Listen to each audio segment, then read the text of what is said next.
আসসালামু আলাইকুম। আশা করি সকলে ভালো আছেন। আলহামদুলিল্লাহ আমি আপনাদের দোয়ায় ভালো রয়েছি। আজকে আমরা আপনাদের সময় চেয়ে নিচ্ছি যে কিছু নোট আপনাদের জন্য, খুব গুরুত্বপূর্ণ নোট আপনাদের জন্য করেছি। আশা করি একটু মনোযোগ সহকারে আপনার পুরোটা শুনবেন। সবচেয়ে গুরুত্বপূর্ণ বিষয় নিয়ে আলোচনা, সেটা হচ্ছে আজকে শেয়ার বাজারে কারসাজি বিএসইসির কর্মকর্তাদের বিরুদ্ধে তদন্ত শুরু হয়েছে। আমি এই নোটটা একটু আপনাদের পড়ে শোনাবো। খুব গুরুত্বপূর্ণ বিষয়, খুবই গুরুত্বপূর্ণ বিষয়। এরপর বাজার পর্যালোচনা করব, যতটুকু আমার অ্যাকনোলেজমেন্ট আছে। আমি একটু পড়ে শোনাচ্ছি। Bangladesh securities and exchange commission BSEC একটি তদন্ত প্রতিবেদন প্রকাশ করেছেন। শেয়ার বাজারে কারসাজি লুণ্ঠনকারীদের রক্ষা করতে কিছু চক্র, আবার একটু কোর্ট, শেয়ার বাজারে কারসাজি ও লুণ্ঠনকারীদের রক্ষা করতে কিছু চক্র বিভিন্ন তৎপরতা চালাচ্ছেন। তিনি বলেন, শেয়ার বাজারে অনিয়ম এবং কারসাজি সংগঠিত করার জন্য কমিশনের কিছু কর্মকর্তা ও কর্মচারী জড়িত ছিলেন, তাদের বিরুদ্ধে তদন্ত চলছে। আমি যারা জড়িত ছিলেন তাদের পদ পরিচয় সহ আমি নামগুলো একটু প্রকাশ করি। অ্যাকর্ডিং টু আমরা পত্রিকার মাধ্যমে যে খবরগুলো পেয়েছি, এবং তদন্ত সেই রিপোর্টটা অনুসারে পত্রিকা যা লিখেছে, আমরা সেই পত্রিকার আলোকে আমি আপনাদের সাথে কথা বলেছি। এক নম্বর ছিলেন সাবেক নির্বাহী পরিচালক সাইফুর রহমান, অবসরপ্রাপ্ত, যিনি মাহবুল আলম নির্বাহী পরিচালক, রেজল করিম এবং নির্বাহী পরিচালক, শেখ মাহবুবুর রহমান পরিচালক, মাহমুদুল হক অতিরিক্ত পরিচালক, লুৎফর কবির অতিরিক্ত পরিচালক, রশিদুল যুগ্ম পরিচালক, যাদের বিরুদ্ধে প্রাথমিকভাবে তদন্ত, তাদের অভিযোগে পাওয়া গেছে যে তারা এই সমস্ত দুর্নীতির সাথে জড়িত ছিলেন, শেয়ার বাজারে কারসাজির সাথে জড়িত ছিলেন। এই বিষয়টাকে ধামাচাপা দেওয়ার জন্যই পত্রিকায় তদন্তের যে রিপোর্ট এসেছে যে এই বিষয়গুলোকে তারা অন্যদিকে প্রভাবিত করার জন্য, বাজারকে একটা আলাদা দিকে ড্রাইভ করার জন্য, তারা এই বিনিয়োগ বাজারের একটি সার্বিক অপরাধ তারা ঢেকে রাখার জন্য, তারা যে সমস্ত অপরাধে জড়িয়ে পড়েছিলেন সেই সমস্ত অপরাধ যেন আর কেউ উদ্ঘাটন করতে না সাহস পায়, সেজন্য চেয়ারম্যানের পদত্যাগ সহ তারা এই কর্মবিরতির মতো আন্দোলনে তারা সংযুক্ত হয়েছিলেন বলে তদন্ত প্রতিবেদনে প্রকাশিত হয়েছে, যেটা আমরা পত্রিকার বরাতে জানতে পেরেছি। লক্ষণীয় বিষয় যে আমরা বাজারে টানা 4 দিন বাজারে একটি পজিটিভ টার্ন দেখতে পাচ্ছি, আমরা এটা একটা লক্ষ্য করছি। এবং আমি আশা করছি, আমি কিন্তু আপনাদেরকে একটা কথা বলেছি যে সব কিছুই কিন্তু রাতারাতি হবে না, কিছু সময় নেবে। একেবারে প্রতিদিন 50 পয়েন্ট, 60 পয়েন্ট, 100 পয়েন্ট, 200 পয়েন্ট এরকম যদি বাড়ার আমরা প্রত্যাশা করি তাহলে আমরা ভুল করব। আমরা অবশ্যই একটি স্টেবল সিচুয়েশন, যেটা খুব ধীরভাবে পজিটিভ দিকে এগিয়ে যাবে গুটি গুটি পায়ে, সেটা ধীরে ধীরে এগিয়ে যাক, এটা আমাদের কোনো আপত্তি নেই। বাট বাজারকে একটা পজিটিভ মুডে আসতে হবে এবং বিনিয়োগকারীদের আস্থা শুধু আসতে হবে, আর কিচ্ছু না। বিনিয়োগকারীদের আস্থা ফিরে আসলেই আপনি দেখবেন যে বাজার ঘুরে দাঁড়াবে। আর বিনিয়োগকারীদের আস্থা ফিরে আসার জন্যই তিনি মাকসুদুর সাহেব যে কর্মযজ্ঞ শুরু করেছেন, যিনি তদন্ত প্রতিবেদনগুলো পাবলিকলি মিডিয়ার সামনে তিনি প্রচার করতে হবে, জনগণকে জানতে হবে যে হোয়াটস হ্যাপেন ওভার দেয়ার, কী ঘটনা ঘটেছিল এবং তার কি কর্মপরিকল্পনা আছে। এবং আরেকটি গুরুত্বপূর্ণ বিষয় হচ্ছে, তিনি বেশ কিছু তদন্ত করার জন্য কমিটি গঠন করে দিয়েছে। সেই তদন্ত কমিটিগুলোর প্রতিবেদন কিন্তু আমরা এখনো পাই নাই। আমি মাকসুদ সাহেবকে আপনার দৃষ্টি আকর্ষণ করছি যে এই বিনিয়োগ বাজারে আপনার ভবিষ্যৎ প্রশংসা করা আমরা পরে করব, আগে আপনার কাজগুলো আমরা দেখতে চাই। এবং সবচেয়ে গুরুত্বপূর্ণ বিষয় যে এখানে প্রশংসা করার বিষয় না, দিস ইজ ইয়োর রেসপন্সিবিলিটি। এই রেসপন্সিবিলিটি, আপনার দায়িত্বের জায়গা থেকে আপনি কাজগুলো করছেন এবং তার জনসমক্ষে পাবলিকলি একটা মিডিয়া কনফারেন্স করে এটা প্রচার করতে হবে এবং প্রকাশ করতে হবে। কারণ বিনিয়োগকারীরা বারবার এখানে এসে ধোঁকা খেয়েছে, বারবার প্রতারিত হয়েছে। অবশ্যই থলের মধ্যে বিড়াল যেগুলো আছে সেগুলো যে আপনি কাজ করেছেন, এই জন্য আপনার প্রতি কৃতজ্ঞতা প্রকাশ করছি। কারণ রক্ষক যদি ভক্ষক হয়ে যায়, যেমন এই যে সাবেক নির্বাহী পরিচালক সাইফুর রহমান, উনি এত বড় একটা পজিশন হোল্ড করে যদি উনি এই কারসাজি চক্রে জড়িয়ে পড়েন, যিনি মাহবুল আলম নির্বাহী পরিচালক, রেজল করিম নির্বাহী পরিচালক, শেখ মাহবুল আলম পরিচালক, মাহমুদুল হক অতিরিক্ত পরিচালক, লুৎফর কবির অতিরিক্ত পরিচালক, রশিদুল যুগ্ম পরিচালক, এত টপ ভলিউম পার্সনগুলো যদি তাদের দায়িত্বের জায়গা থেকে এই দুর্নীতির সাথে নিজেকে জড়িয়ে ফেলে, তাহলে আমরা কার কাছে বিচার দেব বা কার কাছে আমরা অভিযোগ জানাবো আর কার কাছে আমরা ভালো একটি বিনিয়োগ বাজার প্রত্যাশা করব? সো এটা আমাদের প্রশ্ন রয়ে যায়। সুতরাং আপনার প্রতি আমরা অত্যন্ত কৃতজ্ঞতা এবং আস্থা প্রকাশ করছি এবং পাশাপাশি আপনাকে আমরা রমজান মাসে শুভেচ্ছা এবং অভিনন্দন জানাই।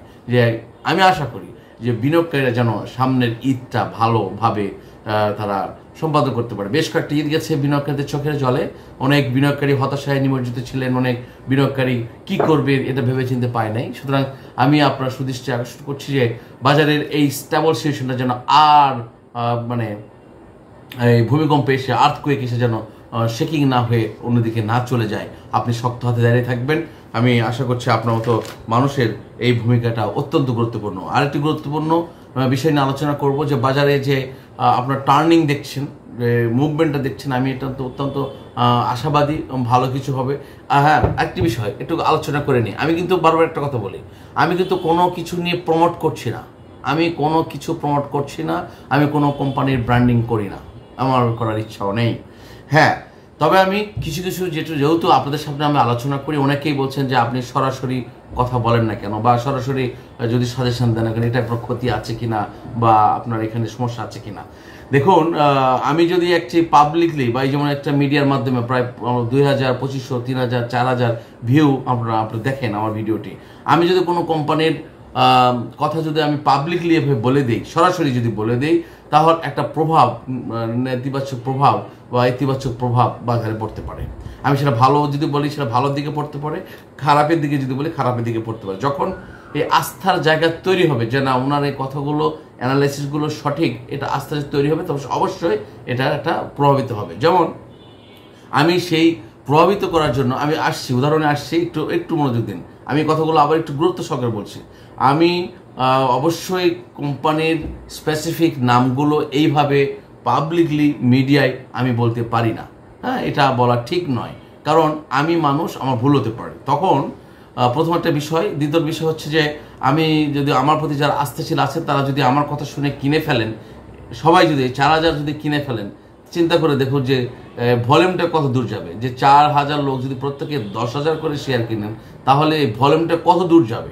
সুতরাং সেটা নেতিবাচক প্রভাব পড়তে পারে, ইতিবাচক প্রভাব পড়তে পারে। সুতরাং আমি পজিটিভ বা নেগেটিভ সরাসরি এভাবে কথা বলা আমি পছন্দ করছি না, আমি চাই না। সুতরাং আমি কথাগুলো বলে যাব, সেটা হচ্ছে সব কিছু আপনার সিদ্ধান্তের উপর নির্ভর করবে। তবে হ্যাঁ, আমি কিছু কিছু সময় কিছু কোম্পানির নাম উদাহরণস্বরূপ তুলে নিয়ে আসতে পারি, উদাহরণ নিয়ে আলোচনা করি, এই জন্য আপনাদের সেটা বুঝতে সুবিধা হবে। কারণ আমি জানি না আপনি কোন কোম্পানিতে আপনার বিনিয়োগ করা আছে, আমি জানি না আপনার কোনো কোম্পানিতে কত টাকায় বিনিয়োগ করা রয়েছে। সুতরাং আপনার জন্য যে বক্তব্যটা কারোর জন্য ইটস অ্যান্টিবডি হিসেবে, অ্যান্টিবায়োটিক হিসেবে কাজ করছে, মহা ঔষধ হিসেবে কাজ করছে, কারোর জন্য সেইটা অনেক মহা ক্ষতিকর হয়ে যেতে পারে। সুতরাং যেমন আজকে আমি যদি উদাহরণ দিয়ে একটু কথা বলি, যেমন একটু মাথায় রাখুন, আজকে দেখুন S Alam cold rolls steels limited আজকেও কিন্তু হল্ট ছিল। আমি এটা কিন্তু আজকে প্রায় 15-20 দিন আগে, তারও 1 মাস আগে থেকে আমি বলছি, যেটা একটু চলো 12ই মার্চ এর লেনদেন হয়েছিল 12,55,000। 11ই মার্চ সেদিন সেদিন লেনদেন হয়েছিল 21,36,000 এবং 10ই মার্চ সেদিন লেনদেন হয়েছিল 5,16,000।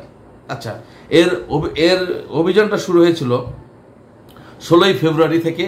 16ই ফেব্রুয়ারি থেকে আমি একটু আরও পিছনের দিকে না থাকে, যদি 16ই ফেব্রুয়ারিতে যাই, 16ই ফেব্রুয়ারিতে 2025-এ এর দাম ছিল 10 টাকা 70 পয়সা। হ্যাঁ, 16ই ফেব্রুয়ারিতে 2025 দাম ছিল 10 টাকা 70 পয়সা এবং আজকে তার দাম এসে গেছে 26 টাকা 60 পয়সা। এখন আজকে আমি বলি, এখন যদি কেউ এই 26 টাকা 60 পয়সায় কিনে আটকে যায়, এই দায়ভারটা কার হবে?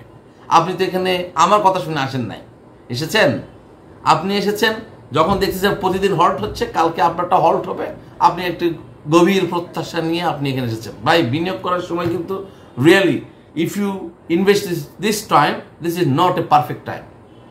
এখন আপনি অন রিস্কে থাকতে পারেন, আপনি কিন্তু অবশ্যই আপনার যে কোনো সময়, এটা যেমন এই টানা 15-20 দিন কিন্তু এটা পড়ে যাওয়া শুরু করেছিল।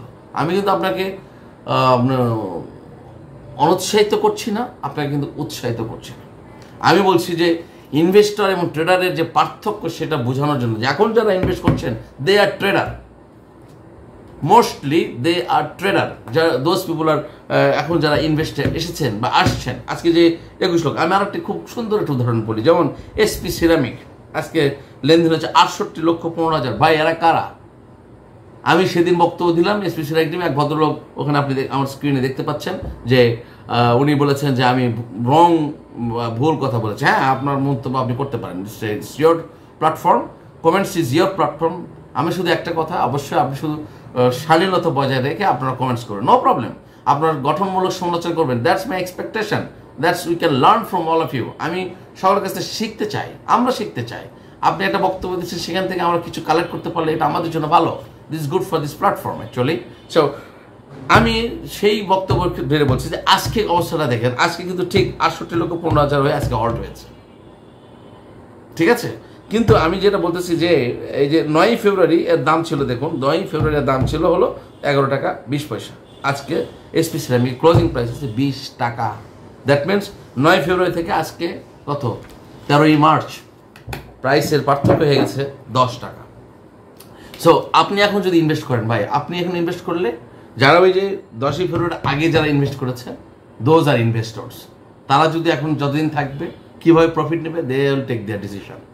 এবং আগামীকাল যে খারাপ হবে এটাও বলতে পারছি না, মানে রবিবারের দিন যে খারাপ হবে সেটাও বলা যাবে না। এখন নির্ভর করবে যে বিনিয়োগকারীদের ফ্লো কোন দিকে। হ্যাঁ, এখন আপনি যদি আপনার সাময়িকভাবে আপনি প্রফিট নেওয়ার আশা দৌড় মেরে এসে আপনি ঝাঁপ দিয়ে পড়েন, এরপর যদি আপনি আটকে যান, বিনিয়োগ বাজারে দোষ দেওয়া কিন্তু কিছু নেই। ইন অল কন্ডিশন আপনাকে সংরক্ষণ করতে হবে, আপনাকে রক্ষা করতে হবে। আপনি কিন্তু আপনাকে হিসাব নিকাশ করে পরিকল্পনা করে বিনিয়োগ বাজারে বিনিয়োগ করতে হবে। এখন এখান থেকে দৌড়ে এসে আটকে গেলেন আর দোষ দেবেন বিএসসি চেয়ারম্যান সহ অন্যদেরকে, আমি এমনটা কিন্তু প্রত্যাশা করি না। আপনি আরও অনেক কোম্পানি, সুন্দর সুন্দর কোম্পানি আছে, দোজ আর কামিং সোন। আমি এই যেমন আপনি আমার 29টা কোম্পানি যেটা লিস্ট দেওয়া ছিল, এখানে আবার ফিরে যান, আপনারা দেখতে পাবেন। যেমন লিন্ডেম ইন্ডিয়া আজকে এগেইন 400% ডিভিডেন্ড ডিক্লেয়ার করেছে। আমি এই ধরনের কিছু কোম্পানিগুলো, যেমন আপনাদেরকে আমি গত বেশ কয়েকদিন ধরেই বলে আসতেছি, বেশ কয়েকদিন মানে কি কয়েক মাস ধরে আপনাদেরকে বলে আসতেছি যে ব্রাদার, আপনারা ইনভেস্টর হিসাবে ফিরে আসেন এবং একটি সুশৃঙ্খল সিদ্ধান্ত নিয়ে একটি ঠান্ডা মাথায় এই বিনিয়োগ বাজারে ইনভেস্ট করেন। আজকে লাভ দেখেন তো, আজকে যে গতকাল কিনছেন 38 লক্ষ 12ই মার্চ এসপি সিরামিক, আজকে সেখানে হয়ে গেছে 68,15,000। For what? কেন? এখন রবিবার যদি দাম পড়ে যায় গালি দিবেন আমাদেরকে? কাকে গালি দিবেন? বেড়ে গেলে আলহামদুলিল্লাহ, আমি চাই যে আপনারা সবাই লাভবান হন, আলহামদুলিল্লাহ। কিন্তু আমি চাই আপনারা একটি সুপরিকল্পিতভাবে সুন্দরভাবে প্ল্যান করে ইনভেস্ট করে প্রফিট অর্জন করুন। যেমন সো মেনি আদার্স কোম্পানি যারা এখন আছে, যেমন আমরা বলি যে এই যে বেস্ট হোল্ডিংস একটা কথা বলে আসতেছে। এখন যখন এসপি সিরামিক কথা বললাম, এস আলম কথা বলেছি, তখন তো আপনারা আমাকে বিভিন্ন রকম নেগেটিভ মন্তব্য করেছেন। এখন আমি বেস্ট হোল্ডিং কেন বলছি? This standing now is very lowest price. So many others company যেমন তারা কিন্তু খুব নিম্নে দামে রয়েছে, আপনি সেদিকে একটু তাকিয়ে রাখেন না। আপনি আজকে ইনভেস্ট করে কালকে লাভ না চিন্তা না করে আপনি একটা টার্গেট প্রফিটে আসেন, একটা পরিকল্পনা করে ইনভেস্ট করুন, তবে আপনি সফলতা অর্জন করতে পারবেন। যেমন আপনার ফুয়াং সিরামিক, আপনি কি সুন্দর অবস্থানে রয়েছে, একদম মানে একটা পারফেক্ট টাইমে অপেক্ষা করছেন। আস্তে আস্তে ইনভেস্ট করুন, সেখানে ওয়েট করেন, ইউ হ্যাভ টু ওয়েট, ঠিক আছে? আপনাকে কিন্তু অপেক্ষা করতে হবে, সময় নিতে হবে। You don't know, nobody knows, nobody is a magician here. হ্যাঁ, এখানে কেউ জাদুকর নেই।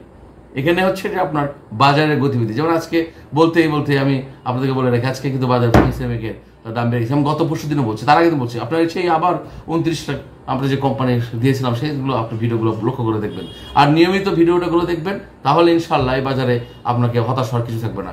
আস্থাশীল থাকুন, ধৈর্য ধরুন, পরিকল্পনা করুন, সুন্দর দিনের অপেক্ষায় থাকুন, ভালো কিছু আসবে। বাট আপনি যদি নিজেই বিপদগামী হয়ে যান, তাহলে কিন্তু আপনাকে কেউ রক্ষা করতে পারবে না, কোনো আইন, কোনো পরিচালক, nobody can save you। আপনি যদি নিজে বিপদগামী হয়ে যান এবং আপনি যদি পরিকল্পনা করে না করতে পারেন। আরে ভাই, সবচেয়ে মজার কথা হচ্ছে ঘি এত পুষ্টিকর, এত ভালো একটা খাবার, সেটাও যদি আপনি 250 গ্রাম ঘি খেয়ে ফেলেন, তাই আপনার তো আমাশা হয়ে যাবে, টয়লেট হয়ে যাবে, হজম করতে পারবেন না। দ্যাট মিনস আপনার যত ক্যাপাবিলিটি আছে, যতটুকু আপনার ক্যাপাবিলিটি, যতটুকু আপনি হজম করতে পারবেন, যতটুকু আপনি লোড দিতে পারবেন, ততটুকুই শুধুমাত্র আপনি কাজ করতে পারবেন। এবং এটাই নিয়ম। আগে নিজেকে সেফ রাখতে হবে যে আপনি কতটুকু নিরাপদ, এই সেফ থাকার পর আপনাকে মুভ করতে হবে। ওকে, সকলের জন্য শুভকামনা রইল। আজকে ইনশাল্লাহ আমি শনিবারের দিন রাতে আপনাদের জন্য বেশ কিছু গুরুত্বপূর্ণ বিষয় নিয়ে, কোম্পানি নিয়ে আমি ভিডিও তৈরি করব।